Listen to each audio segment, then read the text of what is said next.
समय के साथ साथ राजा कृष्णदेव राय की माता बहुत वृद्ध हो गई थी। एक बार वह बहुत बीमार पड़ गई। उन्हें लगा कि अब वे शीघ्र ही मर जाएंगी। उन्हें आम से बहुत लगाव था, इसलिए जीवन के अंतिम दिनों में वे आम दान करना चाहती थी। सो उन्होंने राजा से ब्राह्मणों को आमों का दान करने की इच्छा प्रकट की। वह समझती थी कि इस प्रकार दान करने से उन्हें स्वर्ग की प्राप्ति होगी।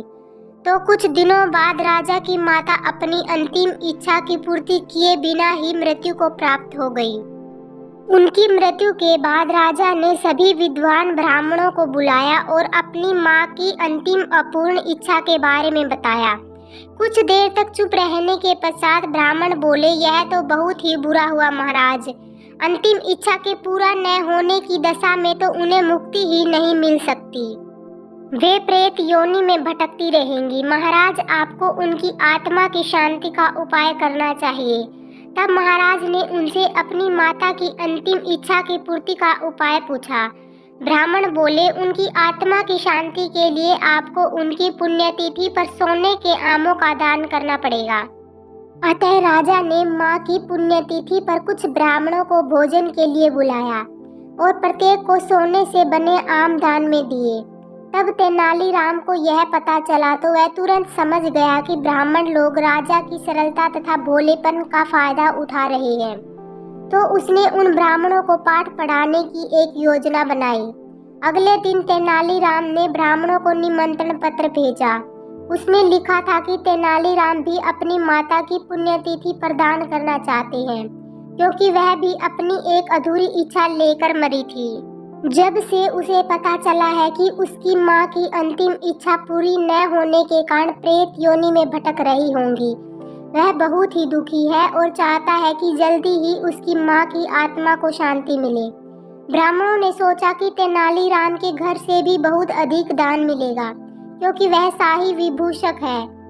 सभी ब्राह्मण निश्चित दिन तेनालीराम के घर पहुंच गए। ब्राह्मणों को स्वादिष्ट भोजन परोसा गया। भोजन करने के पश्चात सभी दान मिलने की प्रतीक्षा करने लगे। तभी उन्होंने देखा कि तेनालीराम लोहे की सलाखों को आग में गर्म कर रहा है। पूछने पर तेनालीराम बोले, मेरी माँ फोड़ों के दर्द से परेशान थी। मृत्यु के समय उन्हें बहुत तेज दर्द हो रहा था। इससे पहले कि मैं गर्म सलाखों से उनकी सिकाई करता, वह मर चुकी थी। अब उनकी आत्मा की शांति के लिए मुझे आपके साथ वैसा ही करना पड़ेगा जैसा कि उनकी अंतिम इच्छा थी। यह सुनकर ब्राह्मण बौखला गए। वे वहां से तुरंत चले जाना चाहते थे। वे गुस्से में तेनालीराम से बोले कि हमें गर्म सलाखों से दागने पर तुम्हारी माँ की आत्मा को शांति मिलेगी। नहीं महाशय, मैं झूठ नहीं बोल रहा। यदि सोने के आम दान देने से महाराज की माँ को आत्मा की शांति मिल सकती है, तो मैं अपनी माँ की अंतिम इच्छा क्यों नहीं पूरी कर सकता। यह सुनते ही सभी ब्राह्मण समझ गए कि तेनालीराम क्या कहना चाहती हैं।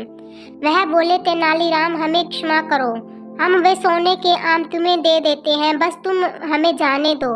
तेनालीराम ने सोने के आम लेकर ब्राह्मणों को जाने दिया, परंतु एक लालची ब्राह्मण ने सारी बात राजा को जाकर बता दी।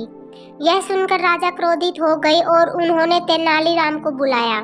वे बोले, तेनालीराम, यदि तुम्हें सोने के आम चाहिए थे तो मुझसे मांग लेते।